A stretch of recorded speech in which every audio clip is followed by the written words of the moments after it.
My daughter-in-law told her book club that I smelled like sawdust and regret. She said I looked like something off a Walmart clearance shelf. She said it at her own kitchen table while I was sitting 20 feet away in the living room, close enough to hear every word through the open archway. She laughed when she said it, and her friends laughed with her, and my son Derek laughed too, not loudly, not proudly, but he laughed. That small sound was the one I couldn't unhear. My name is Harold Mercer. People who matter to me call me Hank. I'm 67 years old, and for the past 9 years I have let my son believe that the little woodworking shop I mentioned once at Christmas dinner in 2016 was a hobby that occasionally paid for itself. What Derek never knew, what nobody in his wife's orbit ever bothered to find out, was that Mercer Woodcraft Industries had grown from a 12-man operation out of a Waco warehouse into a commercial furniture manufacturer, supplying custom millwork to hotel chains, corporate headquarters, and hospital systems across 14 states. We employed just under 1,800 people. Our last fiscal year closed at $71 million in revenue. I drive a 2006 Ford Ranger with a cracked dashboard and a dog hair problem because I have a golden retriever named Captain who goes everywhere with me, and because I genuinely do not care what strangers think when they look at me in a parking lot. When my son and his wife sat me down last spring to explain why it would be better for everyone if I signed 80 acres of my East Texas land over to a development LLC that her father controlled, I didn't argue. I poured myself a glass of sweet tea, nodded in the right places, and told them I'd think on it. Then I drove home to my farmhouse, sat on the back porch with Captain's head in my lap, and started making phone calls. If you're watching this, drop a comment and tell me where you're from, because this is a story about what happens when people look at a man's boots instead of his eyes and think they already know everything they need to know. Most people who meet me see exactly what my son Derek sees. A big guy in his late 60s with calloused hands and reading glasses on a croaky around his neck. I wear Carhartt most days, not as a fashion statement, but because it holds up and I don't mind ruining it.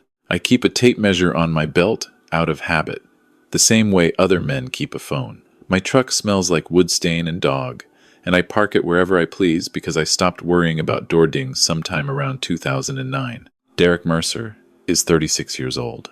He has a master's degree in urban planning from UT Austin and a job as a senior development coordinator at Crestline Property Group in Dallas, where he makes good money doing important-sounding things involving zoning variances and stakeholder presentations. His wife, Cassandra, Cass, everyone calls her, is 33, runs a lifestyle and design consulting business out of their home in Frisco, and has the particular talent of making every compliment sound like a comparison you're losing. She has never once in 7 years of marriage to my son asked me a single question about my life that wasn't related to my health or my property.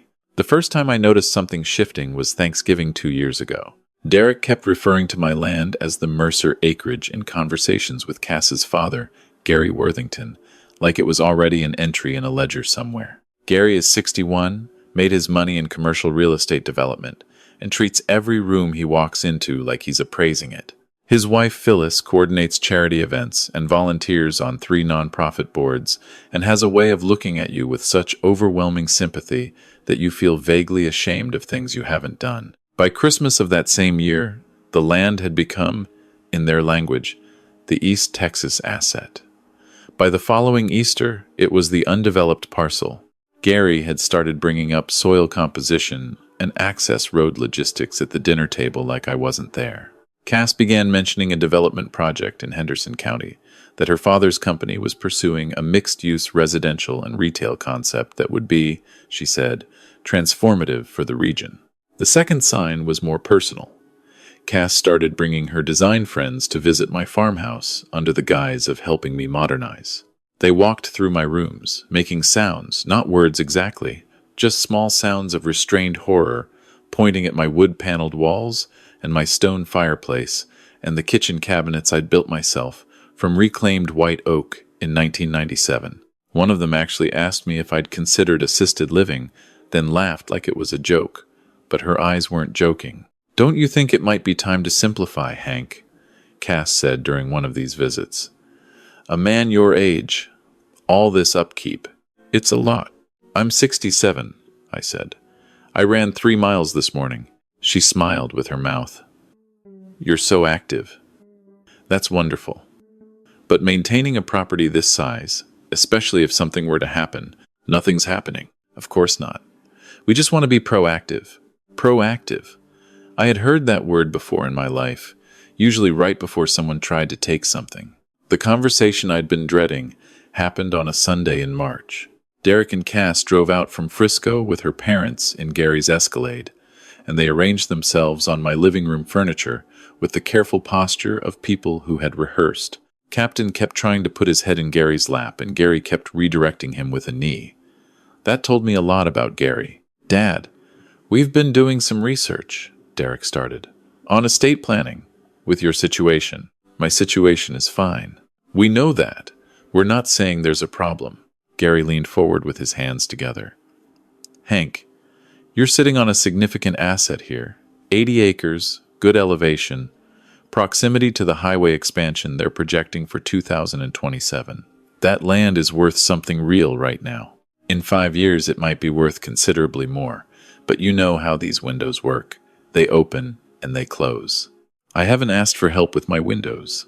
Gary smiled the way men smile when they think you're being charmingly oblivious. What we're proposing is a simple transfer into Worthington Developments Henderson County LLC. You'd retain residential rights to the house and 2 acres for your lifetime. The remaining 78 acres go into the development pool. We handle all the carrying costs, the property taxes, the maintenance burden. You'd receive a modest equity stake in the project upon completion. Modest, I said. Commensurate with current land valuation, of course. Gary opened his leather portfolio. We had it appraised. He slid a paper across my coffee table. I looked at the number. It was real money to most people. It was about what I spent on equipment upgrades in a slow quarter. Phyllis folded her hands. Hank, these years should be for enjoying yourself, not worrying about acres and fences and property tax bills. Am I complaining about my property tax bills? Derek, whose voice had gone very careful, said, Dad, you drive a truck from 2006. You haven't painted this house in at least 4 years. I'm not judging, but these are signs. Cass and I worry about whether you're keeping up. Keeping up with what, exactly? With everything. He gestured broadly at my house, my life, me. You've been alone out here since Mom passed. You don't take trips. You don't do anything, really. You just work in your shop and drive around and what? I asked quietly. He couldn't finish the sentence. Cass finished it for him. We want to help you while we still can, Hank, she said. Before decisions get made for you, instead of by you. There it was, the velvet version of a threat. Gary set a second folder on my coffee table, his attorney's letterhead. I didn't pick it up. I told them I appreciated their concern. I told them I'd look at the documents. I walked them to the door, watched the Escalade back out of my gravel drive, and then I went to my shop, not the little hobby shop off the back of the house, but the actual one. The one I'd told Derek was where I built furniture as a side project, and I sat at my workbench for a long time. My wife Linda had known everything, every number, every contract, every employee. She'd been my first bookkeeper and my best advisor, and the reason I hadn't burned out in the 90s when the work was crushing and the margins were thin. She passed 4 years ago, quietly, in this house, in the room where the morning light comes in first. Before she died, she asked me one question about Derek. She said, "Do you think he knows who you are?" I told her I thought he knew enough. She gave me a look that I had been thinking about ever since. I called my corporate attorney first. Her name is Vivian Park. She's been with me for 14 years. And she picked up on the second ring. "Vivian," I said, "I need a full legal review of my estate documents, and I need to understand what standing a development LLC would have if I signed a property transfer under the terms I'm about to describe." I told her everything. She was quiet long enough that I checked to make sure the call hadn't dropped. "Hank," she said finally, "do you want to simply protect yourself? Or do you want to protect yourself and make a point?" "I want to do what's right," I said, "but I don't mind if what's right also makes a point." She told me to give her 48 hours. While Vivian worked, I called my operations director, a man named Curtis Webb who had been with Mercer Woodcraft since we were 16 people in a warehouse, and he was running production scheduling on a whiteboard. "Curtis," I said, "pull every active contract we have with any entity connected to Worthington Development or a Gary Worthington personally. Give me a day." He called back in 4 hours. "Boss, we've got 2. The Worthington Lakeline project in Georgetown, we're doing all custom millwork for the lobby and common areas, 43 units worth. Contract value is about $280,000. And there's a newer one Worthington signed us last fall for the Henderson County mixed-use development. Pre-construction materials and fixture package. We haven't started fabrication yet. That one's $410,000. Hold fabrication on Henderson County," I said. "Don't cancel. Just hold. And on Lakeline, let's start looking at timeline conflicts." Curtis paused. "You sure?" "I'm sure." Then I called a man named Thomas Edelston, who ran a commercial real estate firm in Austin and had been a friend since before either of us had gray hair. "Tom, I need a quiet title search and a trust structure built around my East Texas property. I need it clean, I need it fast, and I need it so that no family member or family member's affiliated entity can file any kind of claim or petition against it." "Sounds like trouble," Tom said. "Sounds like prevention," I said. Cass's charity gala happened 6 weeks later. It was for a children's literacy foundation she'd been on the board of for 3 years, and it was being held at a hotel ballroom in downtown Dallas. She called me 2 weeks before to invite me in the tone people use when they've already decided you won't come, but inviting you makes them feel generous. I said I'd be there. She paused. "Really?" "Really. I'll wear my good shirt." Another pause. "We can send a car, Hank. You don't have to drive all the way from." "I'll drive myself," I said. "I'll bring Captain's travel crate, and he can stay in the truck. He likes the radio." I arrived in my Ranger and parked it between a Tesla and a Mercedes in the hotel valet area. The valet looked at my truck, then at me, then back at the truck. "Keys?" he finally said. I gave them to him. I told him the dog was in the crate in the bed, and not to worry. He was friendly, but he'd bark if anyone reached in without letting him sniff first. The valet looked like he had questions. I went inside. The ballroom was full of Dallas money, the kind that's learned to dress like it isn't trying. About 90 people. Open bar, past hors d'oeuvres. A string quartet doing something quiet in the corner. Derek spotted me from across the room, and his face did a complicated thing, genuine surprise, then pleasure, then a flicker of something nervous. "Dad, you actually came." He hugged me, and for a moment, he was the kid I'd taught to use a hand plane on a Saturday morning in 2001. I said I'd come. Cass appeared at his elbow in a dark green dress, her smile arriving just a fraction of a second late. "Hank, you came. You sound surprised." "We're so glad." She touched my arm. "The bar is over there. They have sweet tea, I think." "I'll find something." Gary Worthington materialized out of the crowd the way Gary always did, like he'd been waiting just off stage. "Robert, great to see you." He shook my hand with both of his. "Hank, sorry. Force of habit. I've been in meetings all day." His whole world ran on names, and he'd gotten mine wrong. That also told me something. He steered me toward a cluster of men near the bar, with the same practiced energy he'd used in my living room. "Everyone, this is Derek's father, Hank Mercer. Hank's a craftsman," he said, making the word sound like something quaint. "Makes furniture, out in East Texas." The men extended hands. One of them was introduced as Warren Shell, a commercial real estate investor.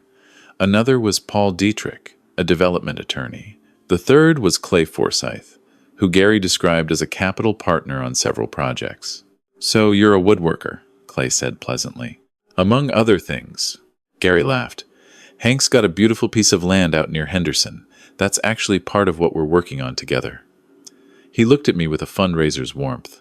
"We're getting close to finalizing things, aren't we, Hank?" "Still thinking it over," I said. Something moved across Gary's face that he covered quickly. Of course.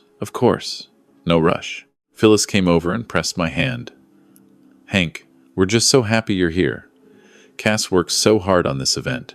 It means everything to her that family shows up. She let the word family sit there, doing its work. Across the room, I could see Derek talking with two men I didn't recognize. He was animated, using his hands, clearly in the middle of something he was proud of.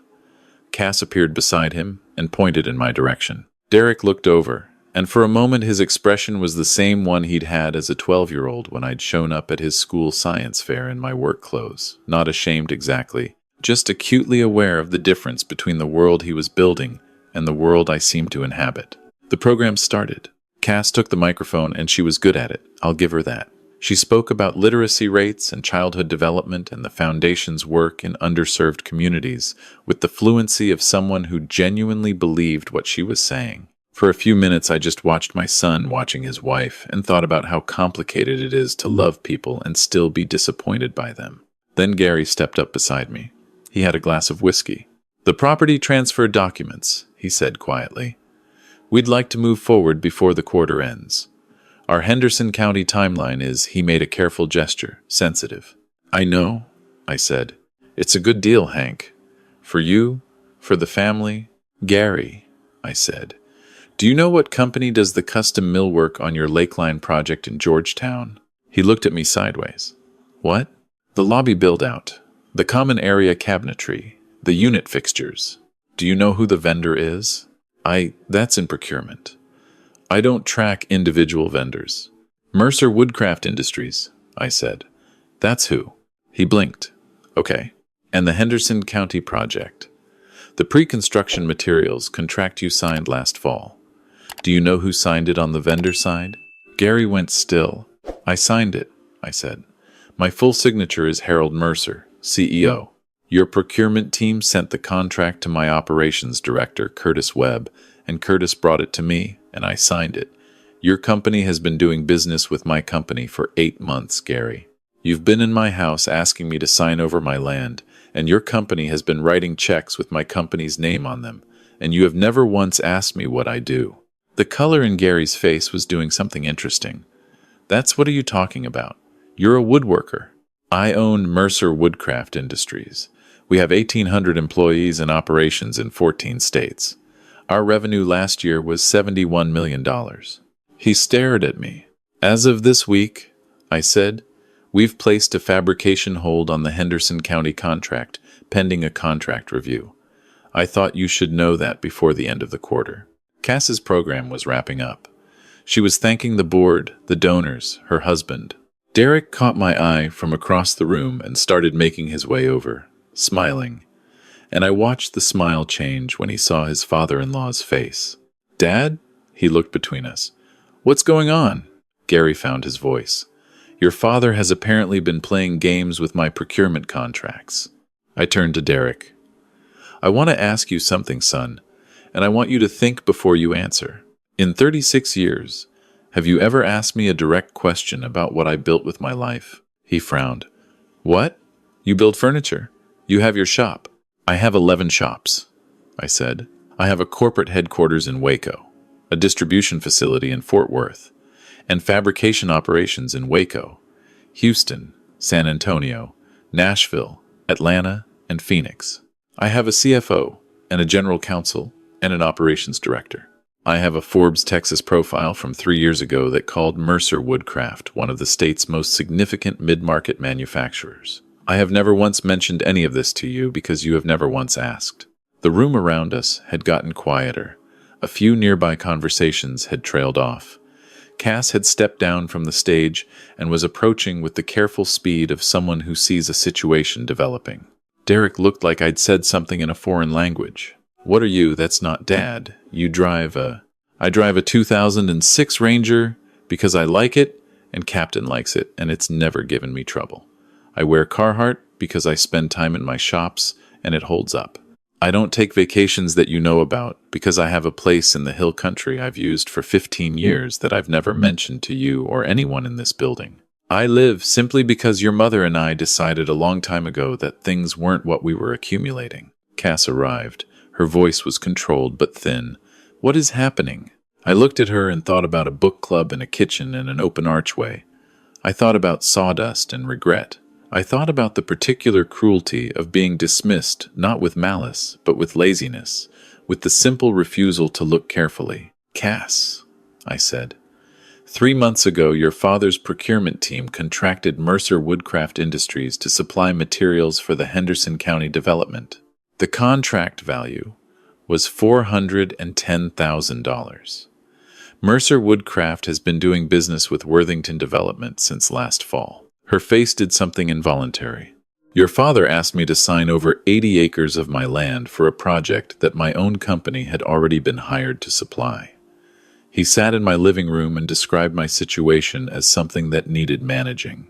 He had his attorney draft documents for a transfer that would have given me lifetime rights to my own house and 2 acres and a modest equity stake in my own land.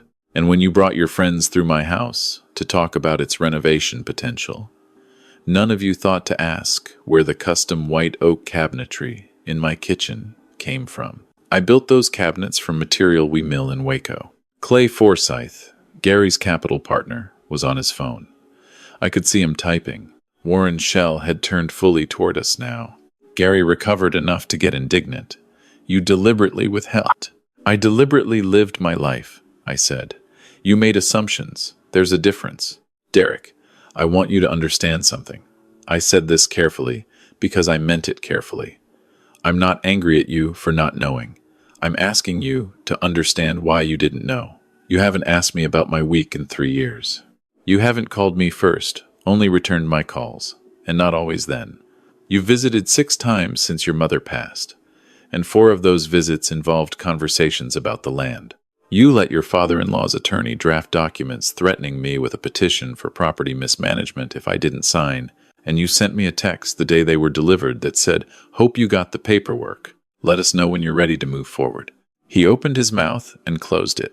The Henderson County contract, I said, is on hold pending review. The Lakeline millwork contract has a clause allowing us to step back if our production timeline shifts, and I've asked Curtis to evaluate that timeline. I've also placed my East Texas property in a family trust that my attorney completed last week. No transfer of any kind is possible without a trustee vote, and I am the sole trustee. Gary's face had gone a kind of red that was concerning from a medical standpoint. You can't just... I already did, I said.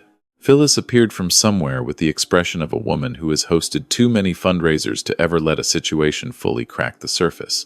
Hank, I think we should find somewhere quiet too. I'm fine right here, Phyllis. I have a dog and a truck outside, and I'd like to get home before it gets late. Clay Forsyth put his phone away and walked to Gary with a careful expression. Gary, he said quietly, we need to talk. Derek sat down in a nearby chair. Not dramatically, just sat, like his legs made the decision before he did. He looked at his hands. How long? He asked. I started the company in 2004, I said. Your mother was my bookkeeper for the first 6 years. He looked up. Mom knew? Your mother knew everything about me. And you just let me think. I waited for you to ask. That's not fair. Maybe not. But it's true. I waited for you to look at me the way your mother looked at me, like there was more there than what was on the surface. I waited for you to be curious about your father. You were curious about my land. Cass had sat down too. Not near Derek, just down into a chair like the evening had weight. Some of her friends had moved to other parts of the room. The Worthington part of the party had reorganized itself around Gary and Clay in a tight, tense cluster. I picked up my jacket from where I'd draped it on a chair. Hank, Derek said. His voice was rough. Please don't leave. I've got a long drive. I'll call you tomorrow. Come Sunday, I said. Come to the farm, not the property. Bring Emma if she's back from her trip. Leave Gary's people out of it. Just you. He nodded. I walked out through the lobby and retrieved my truck from the valet, who looked relieved to see me. Captain pressed his nose through the crate grate and I let him sniff my hand before I got in. On the drive back south, the Dallas skyline shrank in my rearview mirror, and the land opened up the way it always does. Once you get past the suburbs, flat and dark and wide, and I drove with the window down and Captain asleep in the back and thought about my wife. Linda used to say that the most expensive thing in a marriage wasn't the house or the education bills or the vacations you never took. She said it was the assumptions you stopped examining. She applied this principle broadly to friendships, to business, to the way she read a room. I had spent 41 years trying to see the way she saw, and I still felt like a student. The weeks after the gala were not easy. The Henderson County contract stayed on hold, and I heard from Curtis that Gary's team had reached out twice trying to understand the status. I had Vivian handle those communications. The Lakeline project in Georgetown proceeded because the work was good work and the people in those apartments hadn't done anything wrong, but we renegotiated the terms, and Gary understood that the renegotiation was the message. Cass's design consulting business lost its two largest clients in the weeks after the gala. I don't know exactly how that happened, and I didn't ask. What I know is that in a room of 90 people, at least a dozen had phones, and the story that circulated was not flattering to her or her father. Some stories take on their own momentum. Derek called me the morning after the gala, and the morning after that, and the morning after that. I let the first two go to voicemail. The third one I picked up. "I don't know what to say," he said. "You don't have to say anything right now," I told him. "I feel like I don't know who I've been for the last several years. You've been figuring things out. I've been a bad son. You've been a distracted one. That's different." He was quiet. Then, when I was in graduate school, I told people my dad was retired. I was embarrassed that you worked with your hands. I thought it meant, I don't know what I thought it meant, that I'd started somewhere low and climbed, and you were evidence of where I'd started. I know. You knew that? I watched you do it at your cousin's wedding in 2015. I watched you tell the story of your family history, and the story of me in that story was a smaller man than I actually was. I didn't say anything because I figured you'd find your way. He was quiet for a long time. Why didn't you ever tell me? About the company? About any of it? I told myself it was to teach you independence. That I didn't want you building yourself around my name. That's part of it, and it's true. But the other part, Derek, the part I've been sitting with since your mother died, is that I was waiting to see if you'd be curious. If you'd love me enough to wonder who I was, beyond your idea of me. And when you didn't ask, it was easier to keep the secret than to reckon with what the secret meant. He was crying. I could hear it without him saying so. "Sunday," I said again. "Come Sunday." He came Sunday. He came alone, without calling ahead, which was either brave or guilty, and he sat at my kitchen table in jeans and a flannel, like he used to wear in high school, and I made coffee, and we didn't say anything useful for the first 30 minutes. Captain approved of him from the start, which I considered a reasonable reference. "I want to start over," Derek said finally. "You can't start over," I said. "You can only start from here." He picked at the edge of his coffee mug. "Gary and Phyllis, things are bad between Cass and her parents right now. Clay Forsythe pulled out of 2 of Gary's deals after the gala. Gary blames me.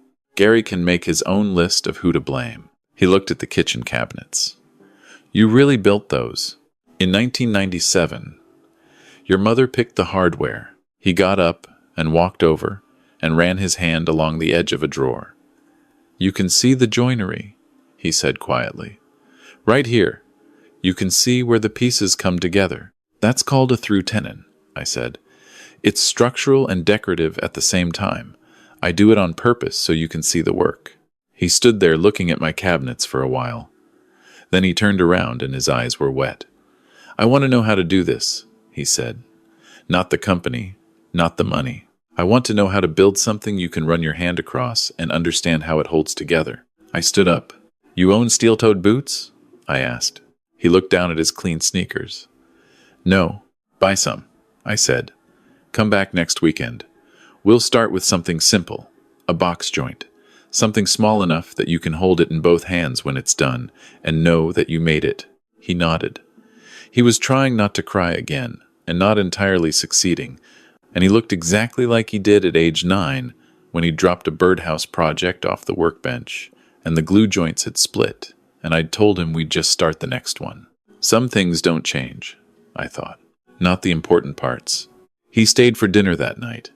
I made chili from a recipe Linda left in the little card box she kept on the counter, the one with the handwritten indexes and the grease-spotted cards from 30 years of cooking. We ate at the table, and Captain begged unsuccessfully, and Derek told me about his job. Actually told me about it, the parts that were frustrating, the project he was proud of, the colleague who was making things difficult. He asked me questions about the company for the first time in our adult lives. Real questions, not transactional ones. Questions about how we'd handled a bad quarter and what it was like to manage people through a production crisis, and whether I missed working with my hands every day. I told him I still worked with my hands when I could. That I went into the Waco shop on the first Tuesday of every month and ran production for a full day alongside the crew, and that I considered it non-negotiable. He nodded, like he was filing something away. As he was leaving, standing in the door with Captain leaning against his legs, he said, "Dad, I need to ask you something, and I need you to be honest with me." Ask. Was any of what Cass and I were planning, the land transfer, the development, was any of that coming from me? Or was it all Gary? I thought about this carefully before I answered. It started with Gary, I said. He had the deal before you had the idea. But you let yourself get carried along because it solved a problem you'd been trying not to look at directly, which is that you and Cass are stretched financially in ways you haven't admitted to yourselves or each other. Gary offered you a shortcut. Shortcuts are very appealing when you're tired. He didn't say anything. The part that was yours, Derek, was the way you started looking at me as part of the solution to your problem rather than as your father. That part I need you to sit with. He nodded. And the email from Gary's attorney, I said. The one with the petition language. I need to know if you read that before it was sent. He looked at the porch boards for a long moment. I read a draft, he said. I told Gary it was too aggressive. He sent it anyway. Did you call me after it was sent? No, I waited. I should have called you, he said. I should have called you and told you not to sign anything and told Gary to back off, and I didn't do any of those things. I don't have a good reason. I was already so far down a path with Cass and her family, and I didn't know how to step off it. You stepped off it, I said. It took longer than I would have liked, but you stepped off it. He hugged me again on the way out. Longer than the first one. I stood in my doorway and watched his sensible mid-sized sedan pull down my gravel drive, and I thought about everything Linda had known and hadn't needed to say. 3 weeks after that Sunday, I got a text from Cass. It was short. It said, "Mr. Mercer, I owe you a real apology, not a phone call. Could I come out sometime when Derek visits? I understand if you need more time. Either way, I'm sorry." The comment about sawdust. The things I said to my friends. All of it. I texted back. Next Sunday, bring something for dessert. She brought a peach cobbler from a recipe she said her grandmother had made, and she set it on my kitchen counter and stood in my kitchen not quite knowing what to do with her hands, and Captain sniffed her thoroughly and then sat on her feet, which is his version of acceptance. We didn't resolve everything that afternoon. We're not the kind of people who resolve things in an afternoon. But we sat at my table and Cass asked me about the cabinets in the same way Derek had, and I told her about the white oak and the joinery, and she asked if I'd ever thought about doing residential custom work as a side project, and I said I used to before the company got large enough to need all of me. And she said she had 2 clients who had been looking for someone who could do exactly that kind of work, and had I ever considered it. I looked at her for a moment. "I'll think about it," I said. She laughed.